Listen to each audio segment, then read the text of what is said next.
Hello বন্ধুরা, আজকের এই ক্লাসে আমরা মাধ্যমিক দশম শ্রেণীর বাংলা অদল বদল গল্পটি থেকে বেশ কিছু গুরুত্বপূর্ণ প্রশ্নোত্তর নিয়ে আলোচনা করব।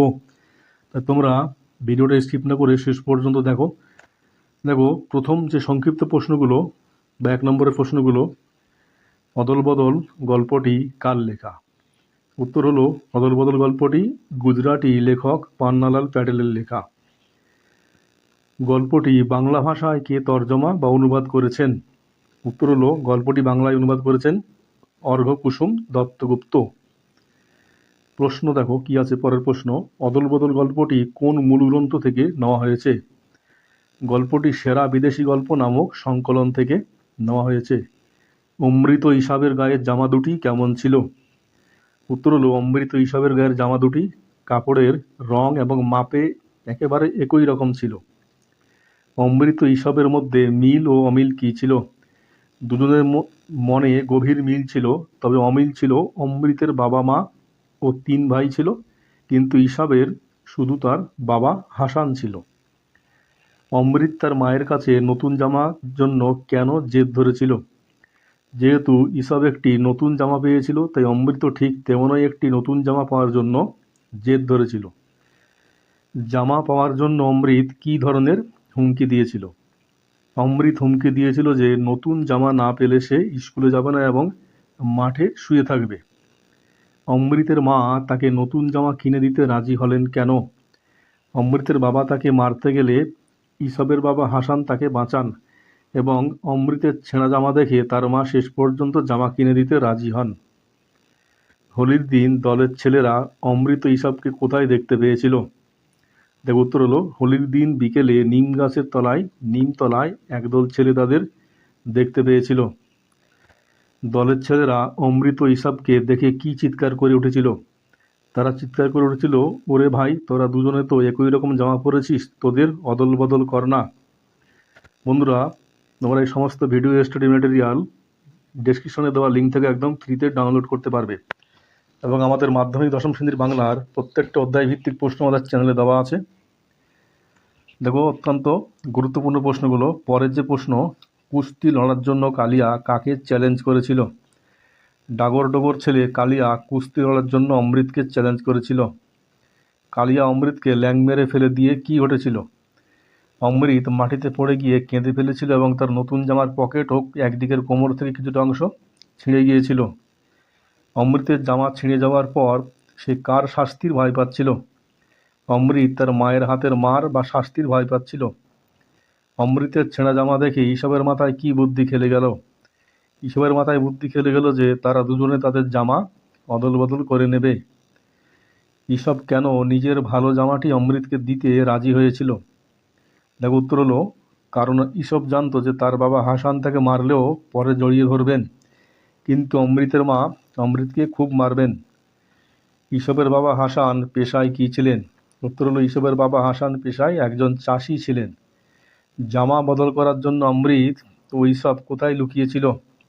তারা দুজনে একটি গলির ভেতর ঢুকে দুটি বাড়ির মাঝখানের ফোকরে বা ফাঁকা জায়গায় লুকিয়েছিল। ইসবের জামাটি কিভাবে ছিঁড়ে গিয়েছিল? কালিয়াকে মাটিতে আছাড় দেওয়ার সময় কুস্তির টানে ইসবের জামার বুক পকেটটি ছিঁড়ে গিয়েছিল। ইসবের ছেঁড়া জামা দেখে তার বাবা হাসান কি করেছিলেন? হাসান রাগ না করে ইসবকে বুকে টেনে নিয়েছিলেন এবং তার চোখ দিয়ে আনন্দের অশ্রু ঝরেছিল। হাসান কেন ইসব অমৃতের ওপর রাগ করেননি? কারণ হাসান অমৃত ইসবের জামা অদল বদলের ঘটনাটি এবং তাদের গভীর ভালোবাসার কথা আড়াল থেকে দেখে ফেলেছিলেন। হাসান পাড়ার লোকদের কাছে অমৃত ইসবের কোন গুণের কথা বলেছিলেন? হাসান তাদের খাঁটি ও নিঃস্বার্থ ভালোবাসার কথা বলেছিলেন। ওরা তো জামা অদল বদল করেছে, কিন্তু এরপর হাসান কি বলেছিলেন? হাসান বলেছিলেন, কিন্তু এদের তো আত্মা অদল বদল হয়ে গেছে। প্রশ্ন, বাহালি বৌদি কে ছিলেন? বাহালি বৌদি ছিলেন কুস্তির সময় সেখানে উপস্থিত থাকা একজন প্রতিবেশী মহিলা, যিনি হাসানকে ঘটনাটি বলতে শুনেছিলেন। গ্রামের ছোট ছোট ছেলেরা অমৃত ইসবকে কি নাম দিয়েছিল? গ্রামের ছেলেরা অমৃতকে অদল এবং ইসবের নাম বদল রেখেছিল। ছেলে দুটো এই অদল বদল দেখে গ্রামের প্রধান কি সিদ্ধান্ত নিয়েছিলেন? গ্রামের প্রধান ঘোষণা করেছিলেন যে আজ থেকে অমৃতের নাম অদল এবং ইসবের নাম বদল। অমৃত ঈশব নতুন নাম পেয়ে কী করেছিল? তারা নতুন নাম পেয়ে খুব খুশি হয়েছিল এবং আনন্দে মেতে উঠেছিল। অদল বদল গল্পটির মূল সুর বা মূল বার্তা কী? গল্পটির মূল বার্তা হলো ধর্মীয় ভেদাভেদের ঊর্ধ্বে উঠে মানবতাবোধ, সাম্প্রদায়িক সম্প্রীতি এবং নিঃস্বার্থ বন্ধুত্বের জয়গান। অমৃত ঈশব কোন দুটি ভিন্ন ধর্মের প্রতিনিধি ছিলেন? অমৃত ছিল হিন্দু ধর্মের এবং ঈশব ছিল ইসলাম ধর্মের প্রতিনিধি। গল্পে কোন উৎসবের দিন কথা উল্লেখ আছে? কোন উৎসবের দিনের কথা উল্লেখ আছে? গল্পে হোলি বা দোল উৎসবের দিনের কথা উল্লেখ আছে। অমৃতের জবাব পাড়ায় পাড়ায় লোকেদের মুখে মুখে ঘুরত। অমৃতের কোন জবাবের কথা বলা হয়েছে? অমৃত যখন বলেছিল যে মা মারবে বলে ঈশব তাকে জামা দিতে যাচ্ছে, তখন ঈশব বলেছিল তার বাবা আছে বাঁচানোর জন্য। এর উত্তরে অমৃত বলেছিল, তাহলে তোকে বাঁচানোর জন্য তোর বাবা আছে, আমার তো মা ঈশব। অমৃতের এই মাতৃভক্তির জবাবের কথাই বলা হয়েছে। দেখো বন্ধুরা, এবার এই অধ্যায় থেকে যে 3 নম্বরের প্রশ্নগুলো অত্যন্ত গুরুত্বপূর্ণ, যেগুলো তোমাদের পড়তেই হবে। আরও বলে রাখি যে মাধ্যমিকে 5 নম্বরের প্রশ্নগুলো সরাসরি কিন্তু 5 নম্বরে আসে না। প্রশ্নগুলো 3+2 অথবা 2+2+1 এইভাবে ভেঙে বা ডিভাইড করে দেওয়া হয়। তাই এই 3 নম্বরের প্রশ্নগুলো পড়লেই তোমাদের 5 নম্বরের প্রশ্নগুলো অটোমেটিক কভার হয়ে যাবে এবং তারা সহজেই লিখতে পারবে। ধরো ফলো করো, 3 নম্বরের প্রশ্নগুলো তোমাদের জন্য অত্যন্ত সহজভাবে এবং সহজ বাংলায় যাতে সহজে মুখস্থ হয় সেভাবে লেখা আছে। দেখো 3 নম্বরের যে প্রথম প্রশ্ন, ছেলেরা খুশি হয়ে উঠল, ছেলেরা কেন খুশি হয়ে উঠেছিল? পান্নালাল প্যাটেলের অদল বদল গল্পে হোলির দিন বিকেলে নিম গাছের তলায় একদল ছেলে জড়ো হয়েছিল। সেখানে অমৃত ঈশবকে একই রকম নতুন জামা পরে একসাথে আসতে দেখে ছেলেরা খুব আমোদ পায়।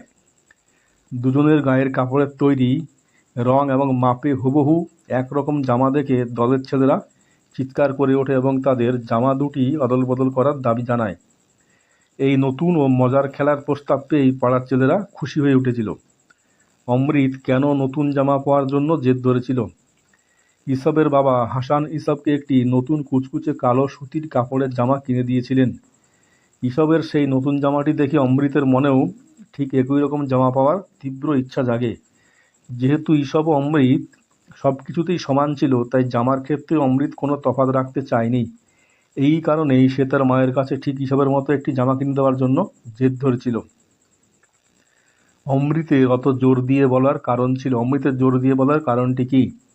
কালিয়া যখন অমৃতকে কুস্তি লড়ার জন্য জোরাজুরি করছিল, তখন অমৃত পরিষ্কার জানিয়ে দেয় সে কুস্তি লড়বে না। তাঁর এই দৃঢ়তার মূল কারণ ছিল তার গায়ের নতুন জামাটি।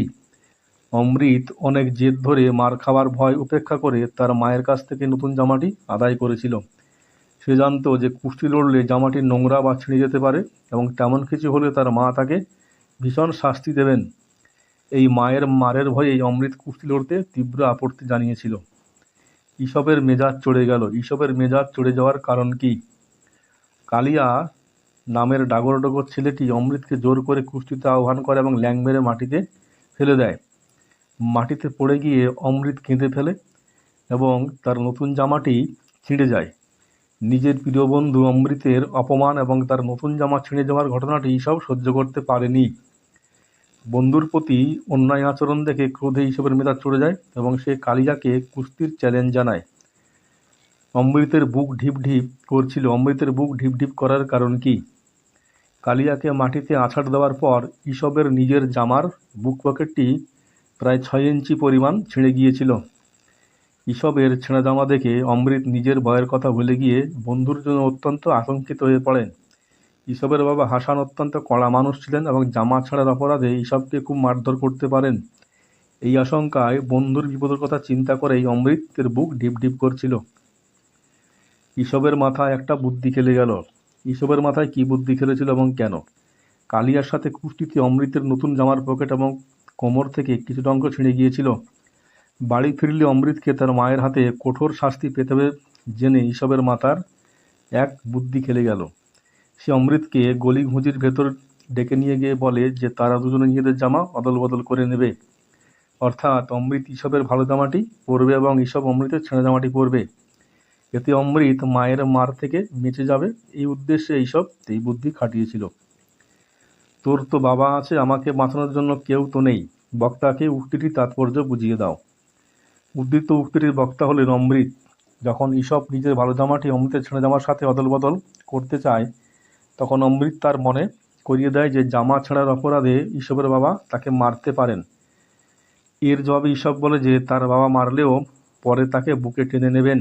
তখন আবেগতাড়িত হয়ে অমৃত এই কথাটি বলেন। অর্থাৎ এর তাৎপর্য হলো ঈশপের বাবা আছেন যিনি শাসন করলেও ভালোবাসবেন, কিন্তু অমৃতের মা ছাড়া আর কেউ নেই। মা রাগ করলে তাকে বাঁচানোর মতো কোনো আশ্রয় অমৃতের ছিল না। হাসান ভাই, আজ থেকে আমি আপনার ছেলের নিজের ছেলে বলে জানলুম। বক্তাকে কেন তিনি এই কথা জানিয়েছিলেন? উক্তিটির বক্তা হলেন অমৃতের বাবা। ঈশপের বাবা হাসান যখন পাড়ার লোকেদের কাছে অমৃত ঈশপের নিঃস্বার্থ ভালোবাসার ও জামা অদল বদলের গল্পটি বলছিলেন, তখন অমৃতের বাবাও সেখানে উপস্থিত ছিলেন। দুই শিশুর মধ্যে ধর্মের প্রাচীর ভেঙে যে গভীর ও খাঁটি আত্মিক সম্পর্ক তৈরি হয়েছিল তা দেখে অমৃতের বাবা গভীরভাবে আপ্লুত হন। ঈশপ নিজের শাস্তির তোয়াক্কা না করে যেভাবে বন্ধু অমৃতকে বাঁচিয়েছিল, সেই মহানুভবতার প্রতি শ্রদ্ধা ও কৃতজ্ঞতা জানাতেই তিনি ঈশপকে নিজের ছেলে বলে গ্রহণ করে কথা বলেন। দেখো পরের প্রশ্ন, ওরা তো আমার জামা বদল করেছে, কিন্তু শূন্যস্থান পূরণ করে উক্তিটির অন্তর্নিহিত অর্থ লেখো। শূন্যস্থানে বসবে, কিন্তু এদের তো আত্মা অদল বদল হয়ে গেছে। অন্তর্নিহিত অর্থ: হাসান এই উক্তির মাধ্যমে দুই বন্ধুর গভীর মানসিক ও আত্মিক ঐক্যের কথা প্রকাশ করেছেন। অমৃত ও ঈশপ কেবল বাহ্যিক পোশাক বা জামা অদল বদল করেনি, বরং তারা তাদের মন ও আত্মাকে এক করে ফেলেছিল। তাদের এই মিলন প্রমাণ করে যে প্রকৃত বন্ধুত্বের কাছে ধর্মীয় ভেদাভেদ বা বাহ্যিক আচার অনুষ্ঠান একেবারেই তুচ্ছ। বিপদের দিনে বন্ধুর জন্য ত্যাগ স্বীকারের মধ্য দিয়ে তাদের আত্মা এক হয়ে গিয়েছিল। দেখো পরের প্রশ্ন, যেটা 3 নম্বরের, বাহালি বৌদি চেঁচিয়ে বললেন। বাহালি বৌদি কাকে কি বলেছিলেন? অদল বদল গল্পে বাহালি বৌদি ছিলেন অমৃত ঈশপদের প্রতিবেশী এক মহিলা। তিনি হাসানকে উদ্দেশ্য করে চেঁচিয়ে বলেছিলেন যে হাসান যা বলেছেন তা একদম খাঁটি কথা। তারা কেবল জামা অদল বদল করেনি, তাদের তো আত্মা অদল বদল হয়ে গেছে। বাহালি বৌদি হাসানের এই মন্তব্যটি পাড়ার বাকি লোকেদের শুনিয়ে দেওয়ার জন্য এবং দুই শিশুর অসাম্প্রদায়িক ও নিঃস্বার্থ ভালোবাসাকে স্বীকৃতি দেওয়ার জন্যই এই কথা বলেছিলেন। গ্রাম প্রধানের এই ঘোষণা ছোকরাদের ডবল আনন্দ দিল। গ্রাম প্রধানের ঘোষণাটি কী ছিল? ছোকরাদের আনন্দের কারণ কি? অমৃত ঈশপের জামা পরিবর্তনের মাধ্যমে যে গভীর প্রীতির সম্পর্ক প্রকাশ পেয়েছিল তা শুনে অভিভূত হয়ে গ্রাম প্রধান ঘোষণা করেন যে আজ থেকে অমৃতের নাম অদল এবং ঈশপের নাম বদল। আনন্দের কারণ: গ্রামের ছোট ছোট ছেলেরা আগে থেকেই তাদের এই চমৎকার বন্ধুত্বের জন্য মজা করে তাদের পিছু পিছু অদল বদল বলে ডাকত।